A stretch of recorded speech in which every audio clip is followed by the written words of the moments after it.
always love hip-hop. Keep it flowing like a river, so I drip drop. Verses and bars, we eating dinner with the stars. Excuse me while I float away, my brain is on Mars. Cause it's the Big Kids Podcast with Chris Williams. Sit back, relax, like your spliff, we in the building.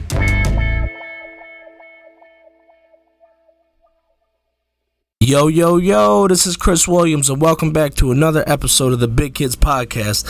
On today's episode of the Big Kids Podcast, we're going to have a somewhat regular on. He has the most guest appearances on this show. He was the first guest to be on this show. So if you guys have listened to this podcast before, you already know how this conversation is going to go. We always have a good time catching up, swapping stories, talking shit. There goes my phone in the background. But we're going to see how his professional football season in Mexico went, and it's a very interesting conversation, and like always, guys, I hope you enjoy. Yo, what's good, bro? What's good? Chilling, man, chilling. Had to get my ass up a little early today.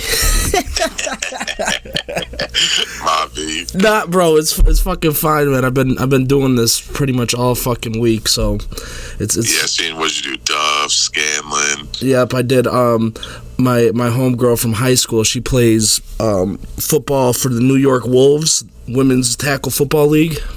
Oh, shit. Oh, I know a couple people who play in that league. That's dope. Yep. So she's the running back for them, and I had her on yesterday. I'm having you on today, so I'm kind of doing a little theme thing. Okay. I'm gonna have to check her episode out. I gotta see what team she played. She might have played against a couple of the girls I know. It was super fucking dope, man, and honestly, I did learn a lot, because I told her yesterday, I said I grew up thinking when girls wanted to play football, let them play football and see what I do.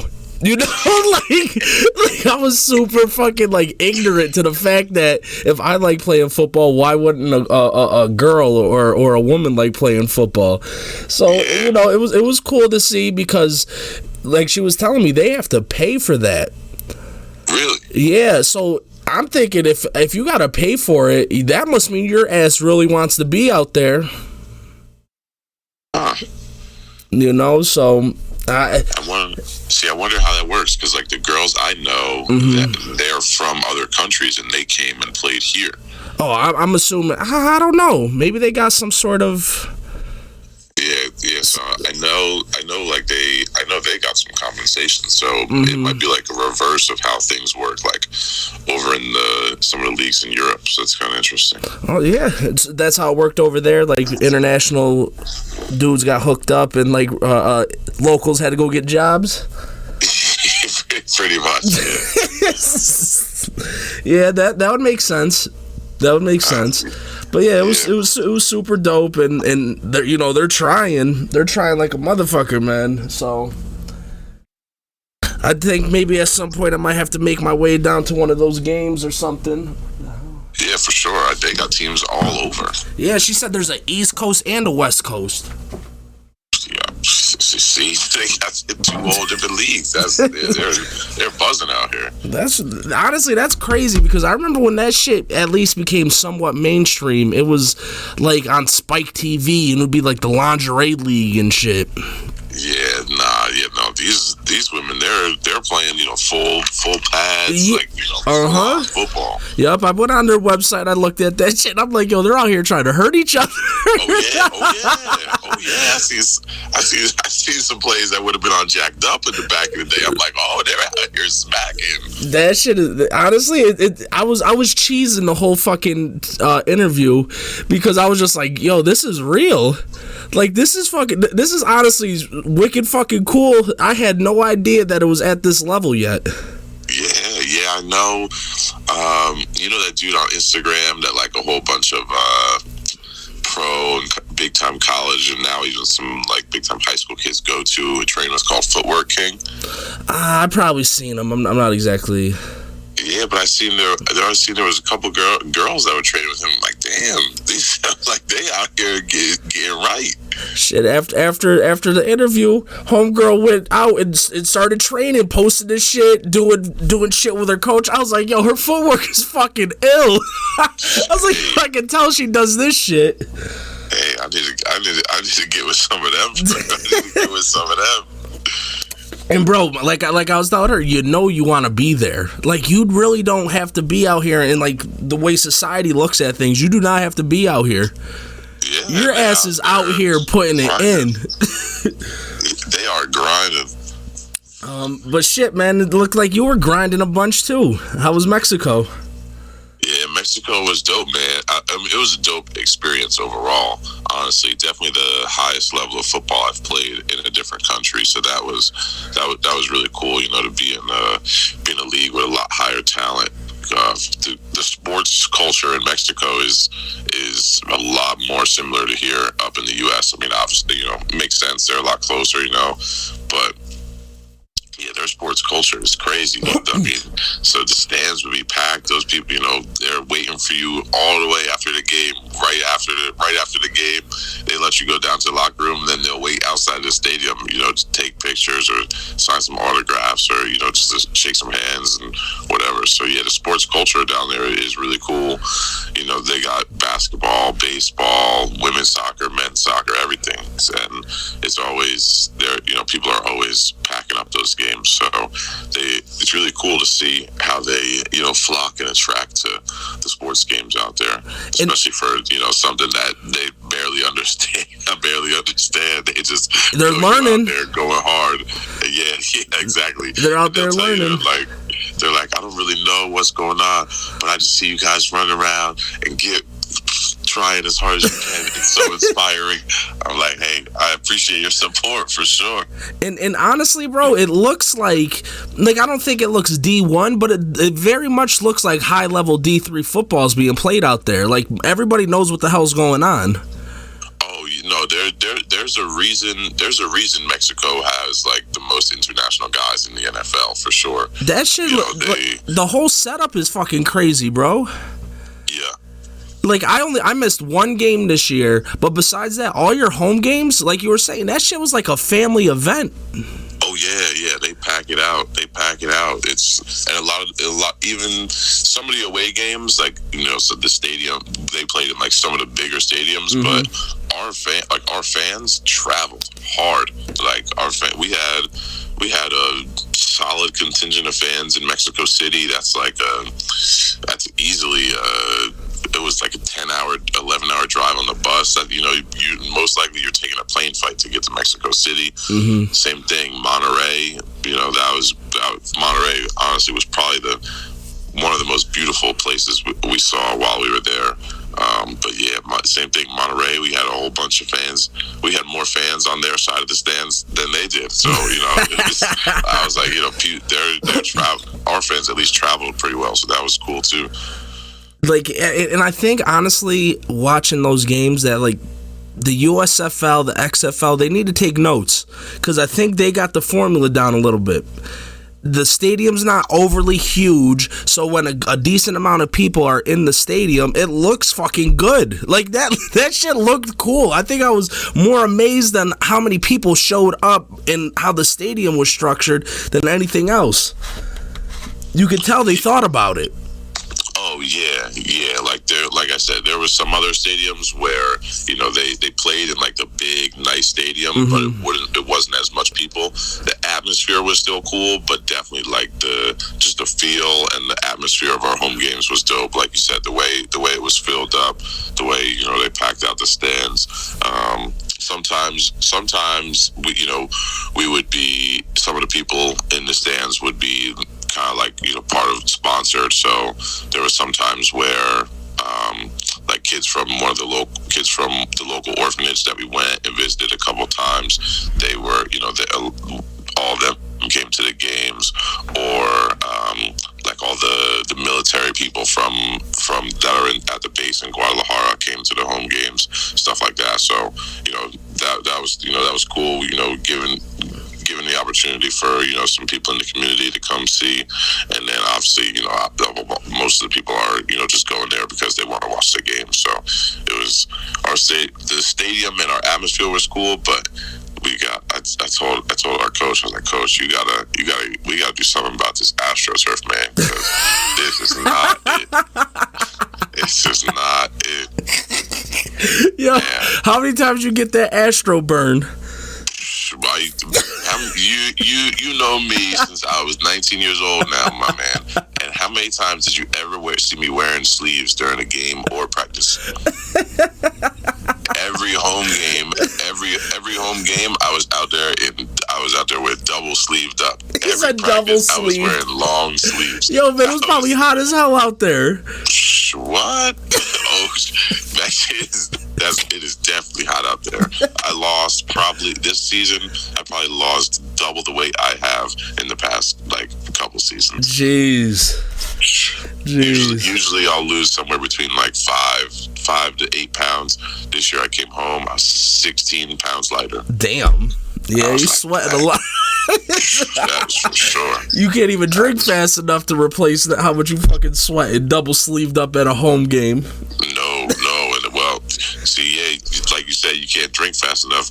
That was one of the big downsides of Mexico. You can't drink the water from the faucet. Yeah. You gotta go to the store and buy water. You know what I mean?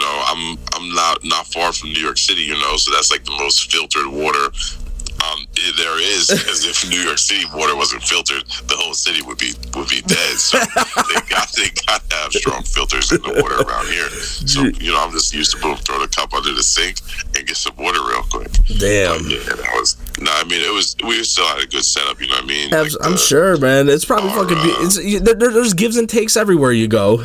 Of course. So just getting used to some different things. Some of the cultural differences or lifestyle differences and stuff. But yeah, overall, Mexico aesthetically, it's one of the most beautiful countries, man. Just flying over it in different directions or driving through it, it just looks amazing. The mountains, the landscape, different valleys, or some of the remote towns that are just out. I don't know where I was, but you just see these remote towns in different places. It's a little bit big, a big village, small little town. People just out there, So it was definitely really cool. But you can tell they're economically they've had a hard time in the past 40, 50 years, and so there's definitely that's pretty prevalent. Yeah, I'm assuming it's things.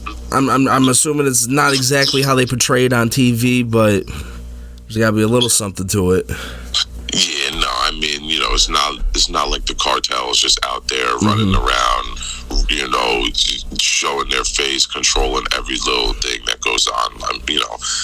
They're not out there just wilding like that. But they are involved in different aspects of business or politics or whatever it is, of course. So you gotta. They're like the mafia down there. Yeah, exactly. You gotta be careful. Sometimes going to the right club or being in a specific spot at a specific time. But that's Guadalajara was the second biggest city in Mexico. So imagine going to Los Angeles. You know what I mean? There's gonna be nice parts and there's gonna be bad parts. You got Calabasas and you got Compton and Watts. You know what I mean? It's pretty much the same thing. We would drive past it on our way to practice there. One little strip of neighborhood is the cheapest. It's the cheapest house there. It's $5 million or something like that. But we could walk out our hotel and go to the little 7-Eleven, and there's a dude that lives on the island in the middle of the street. So and it's like anywhere else though. When I'm a firm believer, if you're not from there, you need to move around. You might not know what the hell's going on a little bit, in the sense of don't get comfortable and just think you can do what you want. Oh no. You know what I'm saying? You gotta move with some respect around here. For sure. Only in our little immediate area would we be out alone. We were almost always traveling in, at least with one other person, because like you said, if it's somewhere you don't know, you gotta just keep your head on the swivel, and make sure not that people know, like, oh, okay, this person's not from here, but know that your guard is up a little bit. Yeah, it's the built-in defense mechanisms. Yeah, exactly. You got to know your environment. I mean, you know how it is. You got to know your environment. Yep. And, who you're around. Yep. You gotta. Some people don't understand when they're in a situation that has the possibility to have some danger to it. So you gotta just keep your head on a swivel. But like, yeah, there definitely was some. There was definitely some activity going on around us, but for the most part, it wasn't like right near us. Yeah. You know what I mean? So like our driver, dude, like we had like a little team van, so they would come pick us up, and pretty much for the main stuff, like go to the gym, go to practice, go to our games, any like team events or media events, they would pick us up and bring us to. And he was a mad cool dude, my man Checo. But shout out Checo. Yeah, shout out Checo. But yeah, he knew a lot. He knew a lot of what went on in the city, in the area. That's why his ass was the driver. Yeah,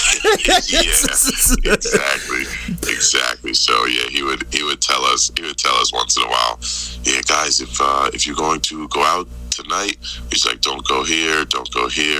He's like, stay away from this part of the city, stay away from over here for. So yeah, he always knew what was going down. So you guys were put up in a hotel for the season? Is that how that worked? Yes, we were in the hotel. They were one of our team sponsors. So that's some shit, man. That's fucking dope. Go ahead. I'm sorry.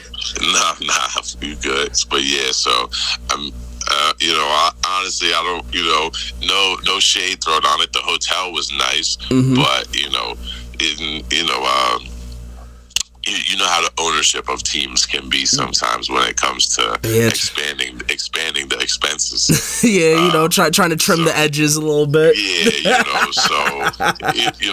we lived in a nice little suite, but we four pretty good sized dudes, and it's 2 bedrooms. Oh, they hit you with the college life. Yeah, literally. If I'm stretching out in the morning or something, I would have smacked my roommate in the head. You know what I mean?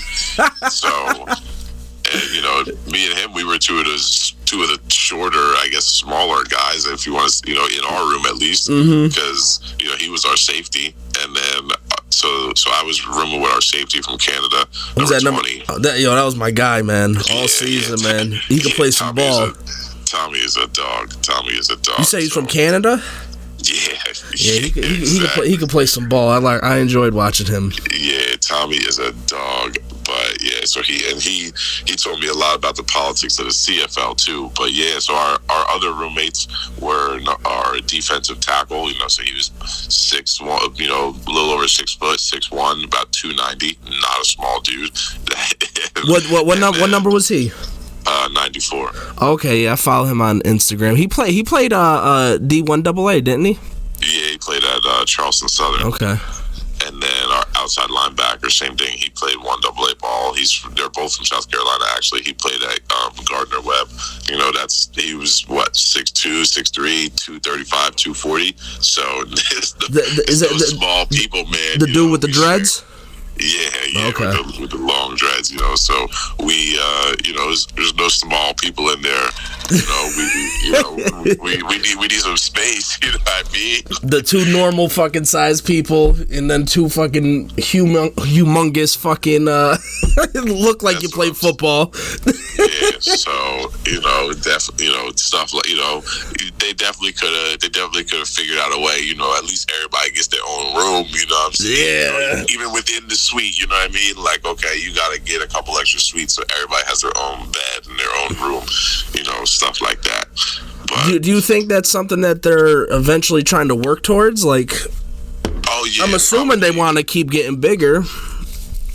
Yeah, definitely.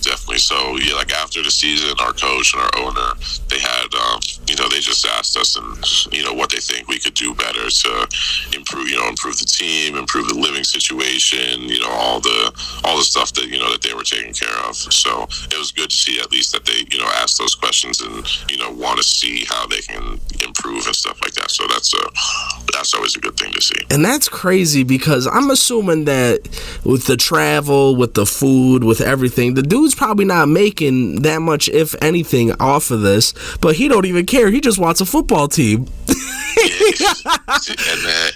And that's the thing, because like our team and I think one other team are the only teams that didn't have like a big corporate sponsor. Mm-hmm. So like the team we played in the first game, they're in Mexico City. They're sponsored by Telmex, which is pretty much like Verizon of Mexico. Okay.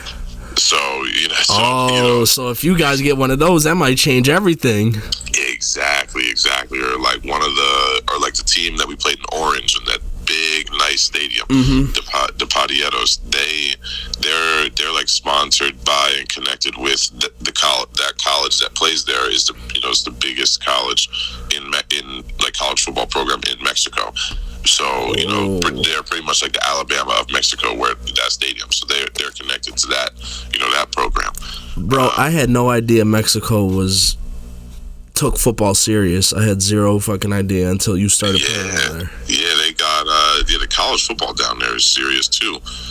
They got college, high school. They got all the way down to youth. They're playing in they're playing in pads at like 10 years old. Kids are out there just flying around. That's wild. That shit is great. Oh my god, that makes me happy. That makes me fucking happy. It's dope. So is there anyone in the NFL from Mexico yet? Yeah. There's a couple dudes. I think there's a couple linemen. I think there's a couple linemen, and there's a lineman. I think there's a tight end, and then maybe I have to look into that. Yeah, there's a couple. I think there's at least like 2 or 3. But I think it is more. But yeah, Mexico has a couple dudes in the NFL, and they're spreading dudes around the world now too. And there's a solid amount of dudes up in Mexico. There's like one of the dudes on our team used to play in Germany. Our head coach played in Spain. So yeah, there's Mexico is getting really good after it's like the second. Well, obviously Canada is the first, is like the largest, or the top-ranked international country, but and then it's Japan and then Mexico. Japan, that's right. I remember when Coach Mack said Japan was good. Yes, bro. Yes. Coach Mack said Japan was good. Yeah, Japan is nasty. Japan, that's like one of the hardest leagues to get into. I've been sending my stuff over there forever. My man's ready. He's like, yo, fuck that. I'll go play in Japan. Oh yeah, Japan is a very expensive country, but they get the bag over there, and they will. And almost all those teams have huge sponsors: Samsung, Mitsubishi. Yeah, all the ones we know. Exactly. All the thing about all the big Japanese brands, they own all the teams in the leagues over there. So those teams are well taken care of. So with that said, I don't mean to put you on the spot, but where would you rank this amongst the 3 years that you've been doing this? Like this season, this team, the atmosphere, the whole shebang. Where do you think that this was something that you'd want to go back to? I would definitely go back to Mexico. Like I said, football-wise, the level of football was definitely the highest I've been in. Which made things fun, I'm assuming. Oh yeah, of course. I mean, obviously, when we could have 6 Americans on the field, so more than half of the players on the field are on each team are Americans. So that obviously that's going to raise the level. But I would say even the Mexican players were better than a lot of the local competition in Denmark and Finland. They got really good players too, but just overall. But yeah, the football down there was definitely the highest level, and it was probably the most, like, I've probably got the most out of it as an experience life-wise. But I would definitely say like the quality of life in Europe is significantly higher.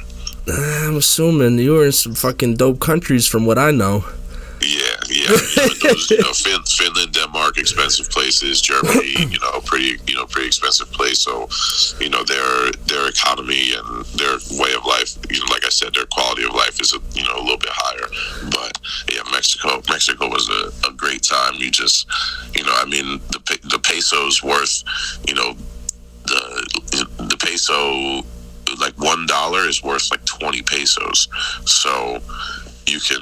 You don't need to have a whole bunch of money going out there to be okay. And honestly, I think you could tell the level of competition by what the linemen look like and what the quarterbacks look like. And I think for the most part, there was some big ass linemen out there. Oh, for sure. There's some big ass linemen out there. And the quarterbacks, some teams had better quarterbacks than others, obviously, but a lot of them dudes were out there shaking, man. At the very least, they had fucking cannons.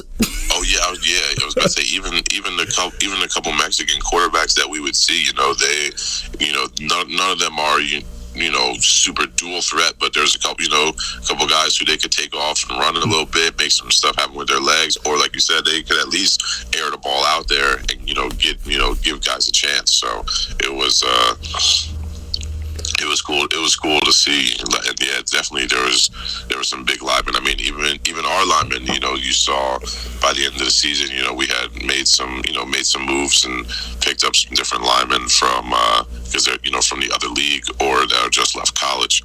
So we had a bigger line at the end of the season than we did at the beginning. And bro, you guys were so close this season. You guys were so close. There was so many games where like one or two things, if it just did not go that way. You know how the game works, man. When you have 3 different quarterbacks in the first 4 games, it doesn't help. I don't think the guy that you guys had at the end of the season was perfect, but he definitely made some mistakes, but he was ready to ball. Like he like sometimes playing that hero ball get your ass in trouble, but he was trying, man. You weren't just sacking him. You weren't no. It was gonna be a situation. And I think if you guys would have had him earlier on, you probably would have made the playoffs. 100%. Because not to toot the defense at all, but we had the number 1 ranked defense in the entire league, the number 1 rush defense in the entire league. We had like the number 2 or 3 passing defense, and we had I think we had the most turnovers, but we also had the most time on the field. Does that sound familiar? Everything you just said, does that sound familiar? Yeah. Jesus. Exactly. We had the most time on the field, but our scoring defense was like 4th. But our offense and special teams gave up like 35, 40 points. Yep. So you take those away, and we in an even better shape. Yeah. So you won 2 now. Exactly. So we ended up tied for 4th. It lost the head-to-head, but we were the only team in the league to beat the number 1 and number 2 team, and then those teams that played in the championship. So it was definitely, I think, Clark was a solid dude, good QB, and I think that was the biggest struggle.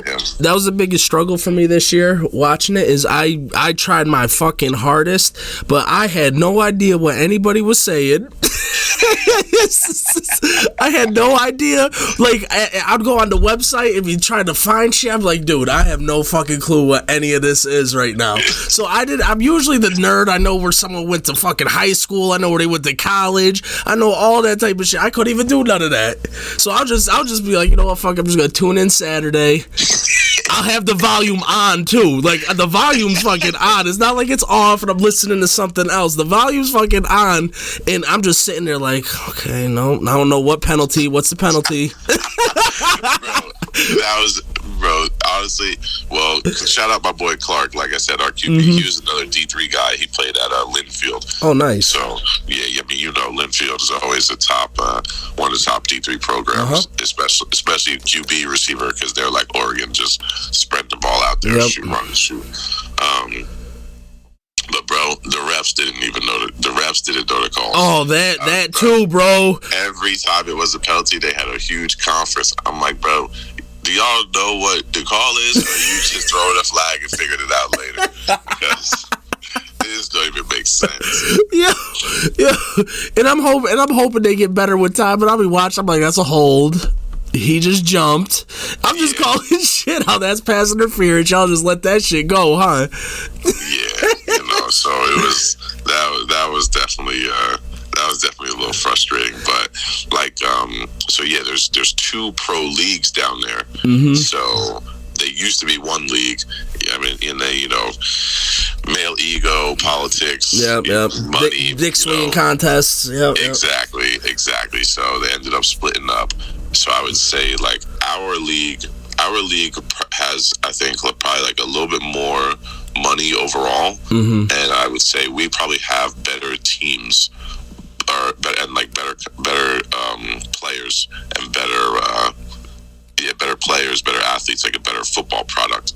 But I would say their league is probably a little more professional, and they have more of the resources. Okay. So yeah, we didn't necessarily get the too good of the stripes. Well, hopefully, man, things go well because if you guys would have made the playoffs, I can imagine what the fuck that stadium would have looked like and the fans would have been doing. So, hopefully. Honestly, bro, we were praying if we made the playoffs to just have all away games. Oh, you didn't want to play on that AstroTurf. We was like, bro, we can't keep practicing and playing on this. If we get to if they slip up and let us in the playoffs, just put us on the road, bro. We gonna feel we felt better. We would step onto the other team's fields for away games and be like, oh, this field is nice. Oh, I'm about to go out here flying today. Like, we called our house. We called Kenny, our game grandma's house. At one point, that was the shit, man. At one point, that was the top of the line. Man. At one point. Bro, you couldn't even. You had to wear like indoor soccer cleats, turf shoes on that. Like, bro. You remember Tommy Padula? That's what his high school's field is. Fucking AstroTurf. Oh, that is terrible. That should be illegal, man. That shouldn't even be allowed. We had to play a playoff game. We had to play a playoff game up there in the rain, in a downpour. AstroTurf in the downpour. That was fucking. But I can imagine that shit. He said, oh, "Fuck that. We'll take the away games." We was like, yo, put us on the road. We good. We'll be the party poopers. Exactly. We were like, bro, we play better on the road anyways. I used to love that shit, man. I used to love playing on the road when motherfuckers try to have you for like homecoming or some shit. Be like, yo, man, let's go fuck up their whole day. Yeah, exactly. Yeah, we lost 2 games at home and 1 on the road. So we were like, yo, put us on the road. That was because we got our QB that came in. He was the quarterback for the Cancun team. So but what happened? Cancun low key had a good little squad. But they were. So I'll tell you the football part, and I'll tell you the Cancun story. All right. So like football wise, like I said, they had a good little squad. They were playing when we played them. We played in a nice stadium, good field, and that was the game we went at. We went down like 21-0 early, and we went down 21-0 in the first quarter, and then they didn't score the rest of the game. Yep, I remember that. But neither did we, so it didn't really matter. But yeah, bro, they didn't pay their American. I don't know about all their players, but I know for their American players and for a lot of their Mexican players, they did not pay them for like 3 games. Wow. So they were like, we're out of here. Yeah. So the quarterback requested a release from the owner of the league and got granted, and then we picked him up. So we kind of got lucky with that because you saw our quarterback situation. Yeah, that wasn't too good. That wasn't too good at all. But yeah, so after the game, we hung out with the American players from the Cancun team for a little bit, and they were just, they I don't know if you've been to Cancun, but you got like the Cancun is set up so like right on the beach is like where all the resorts are, so like that's all protected. Mm-hmm. It's cool. And then you got like the hotel zone where like so it's like cheaper to stay there. That's probably where most of the like Mexican people who vacation, that's where they stay. Okay. But then you have like, just the town of Cancun, Quintana Roo, and that is not where you want to be. That is not where you want to be. We were, because like the stadium was like in the town, mm-hmm. so we were at like the edge of the hotel zone, and man, they were like, yeah, just make sure you guys don't stray too far away from the hotel. Make sure you know your surroundings, know who you're with. I'm like, yeah. I was like, I think we'll be okay. You know what I mean? Mm-hmm. They said that to us in Mexico City, like, just watch where you're around, blah blah blah. But yeah, Cancun, so we went, saw the guys on the other team. They lived deep out there, and their apartment was nice, but the area was a rough spot. Rough spot. Oh, I'd never seen a place where people like leave their job, bro. We were driving in the Uber to their place, and then on the way back home, people would be sprinting in the streets to get home. Oh, fuck that. No, we went, hung out with these guys for a little bit. They told us all about Cancun, about how like if you go out to the strip, you can't even have certain weed on you or certain alcohol on you or a certain girl with you, because like if it's not run through the cartel, they're not gonna let you have it. So like the dude told us, they're like, bro, they don't care if you smoke out here, but if you go out there and you're smoking, if you're smoking a J or a blunt or whatever, and the cartel's around, if it's not their weed, they're gonna come up to you and it's gonna be a problem. Damn. I was like, so you're telling me that they won't even let you smoke your own weed out here? They were like, bro, yes, like they will have a problem with you. They will come up to you. They will tell you like, you can't smoke that here. If you want to smoke here, you gotta buy this from us. Jeez, and you probably better have a little bit of money to buy something too. Yeah, exactly. It's not like they're gonna, they're not just gonna be, it's not just gonna be no trade off. Yeah, nah, they ain't gonna be like, yo, just put that out. It's gonna be like, put that shit out, and you better have fucking $30 to buy some shit real quick. Exactly. So, like, yeah, so and then so we were just walking around like the little area by our hotel, and you could see, it's not like city blocks, where everything is exactly, squared up and mm-hmm. even, but in certain spots, the streets match up, and there would be, so we were just walking around. You could see from like a block or a street or two streets away, there would be there's like a car that's just like driving at our walking pace, and people just watching you. I'm like, man, man, I can't live like that. I was like, yeah, I'm gonna need to. I was like, I'm straight, y'all. We should just stay together, but we should probably be making our way back to the hotel. Yeah. So, fuck this. Yeah, like I said, I'm like, bro, we drove past. We saw this dude in an apron walk out the back door of this restaurant. His apron on, hat on, still in his work clothes, everything. And this man is booking it down the street, straight sprinting. Trying to get home. Yes, just sprinting home. Nah, man, that's too stressful. I was like, bro, I've drove through some rough places. I've spent some time in some pretty rough places. I've never seen people sprinting home straight out of work. It's just booking it. That's fucking nuts. Jeez, yeah. I'd be like, yo, take me back to home base, man. Yeah, so fuck this Cancun shit.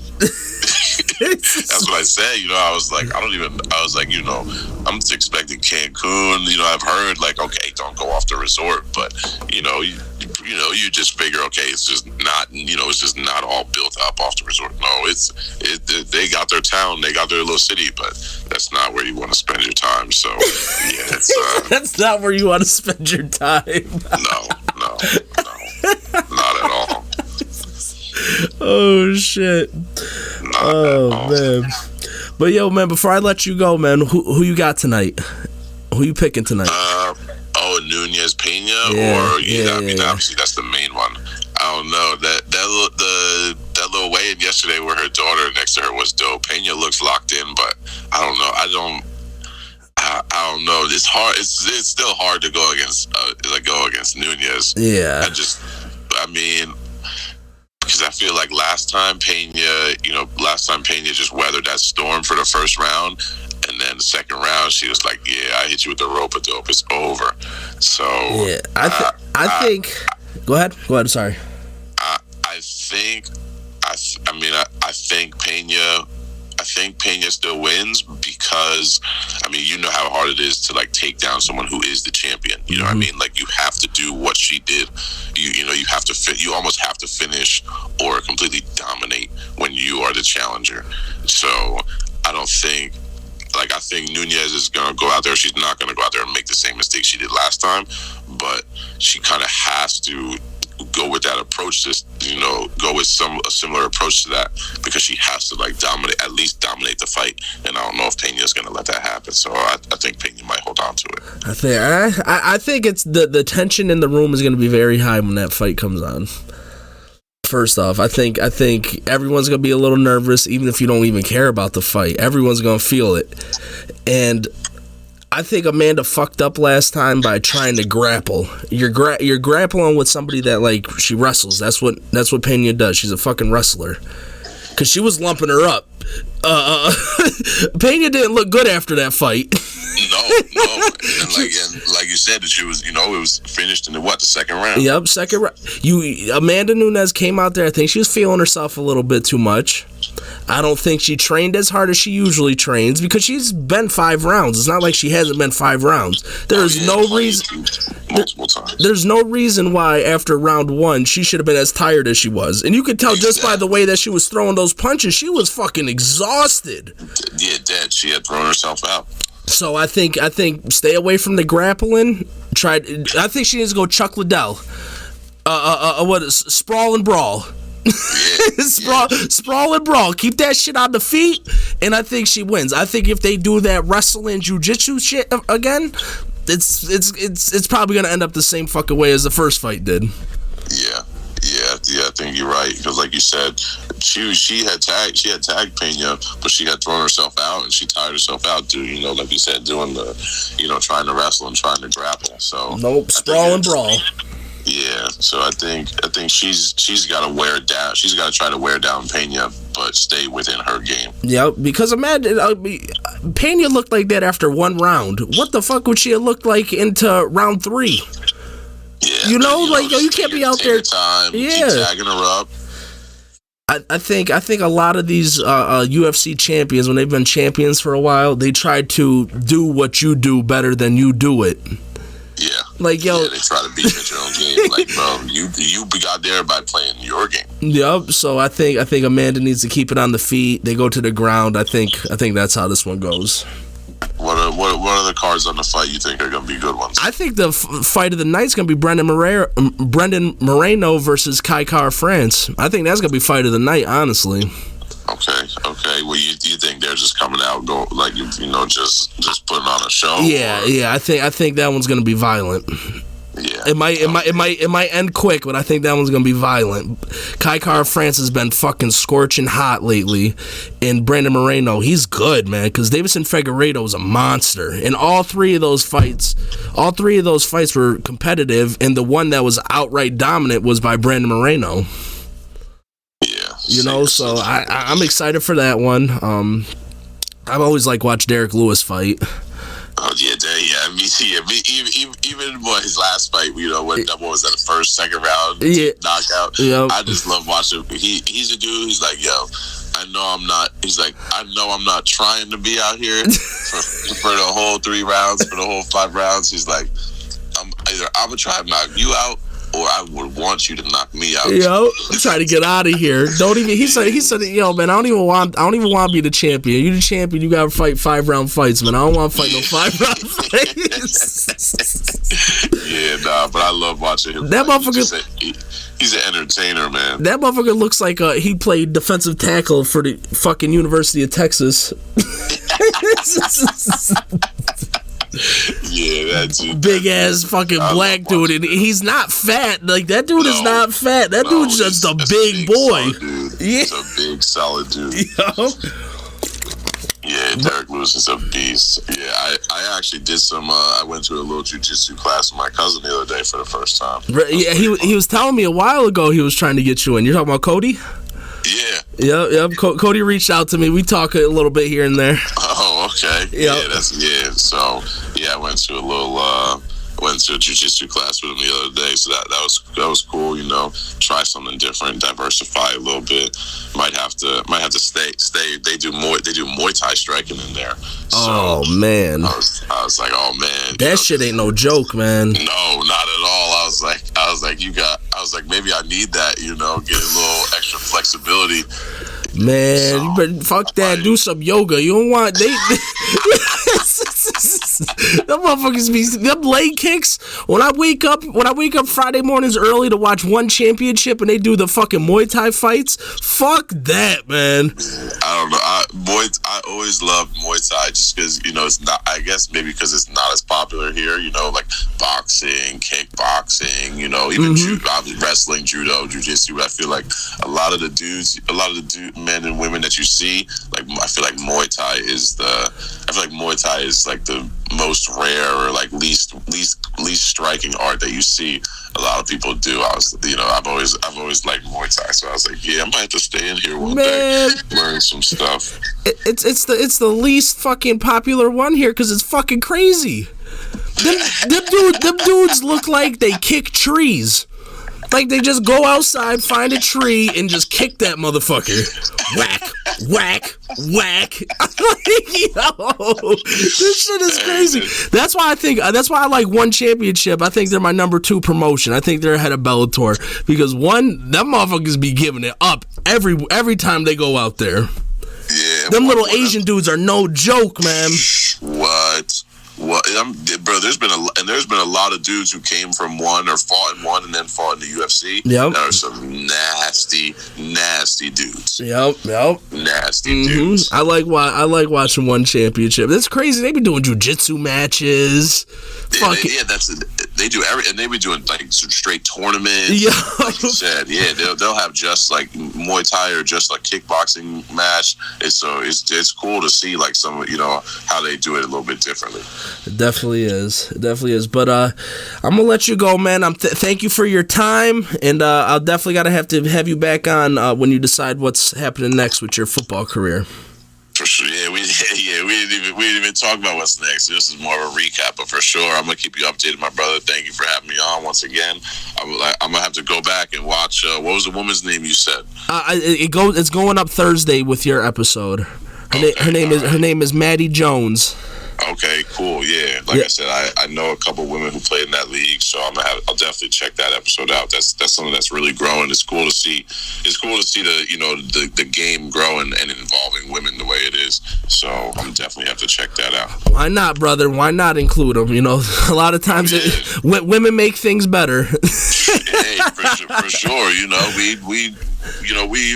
the game's been going pretty well, but women think differently. A lot of times better than we do. So hey, if they got something positive to contribute, of course, let them in. Absolutely. But again, brother, thank you, and I'll definitely reach out to you soon and figure out what's happening next. Yes, sir. I'm gonna talk to you, my brother. All right, man. Peace. Boy, Kenny, I think he's the leader now. I think that was his 4th appearance on the podcast. Always great conversations. We could have went on forever, but I'm sitting here absolutely fucking starving right now, and at this point, I ask for a half hour. I get more than a half an hour. I got to respect people's time. You know, they come on here as a favor to me. I appreciate it. I was talking to my homie Rich last night, and I was talking about how I'm boring now. Like, I'm not an interesting person anymore. I'm just not. I'm boring, but I know people that have cool shit going on, and when I have them on here and they give me 45, 50 minutes, an hour of their time, you know, I can't be anything but grateful for that, because they really do not have to do that. But I think they have a certain respect for me, and they want to show me the respect by coming onto my little platform. And I am nothing short of grateful, and I respect everyone that comes on the show. You know, I think it's time to start having people that I don't necessarily always agree with on the show, but for the guests that do come on, nothing but respect. Thank you. You're the ones that give me most of the views. You're the ones that give me most of my subscribers, my audience, interact on Instagram and all that other cool, necessary shit. But yeah, again, thank you, Kenny. Thank you, Maddie. Thank you, Scans. Thank you, Duff. And thanks to my two upcoming guests for the week of August 11th, Dante Coker and Dr. Shambo, especially Shambo, because we already recorded the episode and the audio was all jacked up. So he's making a quick turnaround and coming back on again. So yeah, guys, after these release, look out the following week for Dante Coker, who owns his own strength and conditioning program, and Devin Shambo, who is a doctor,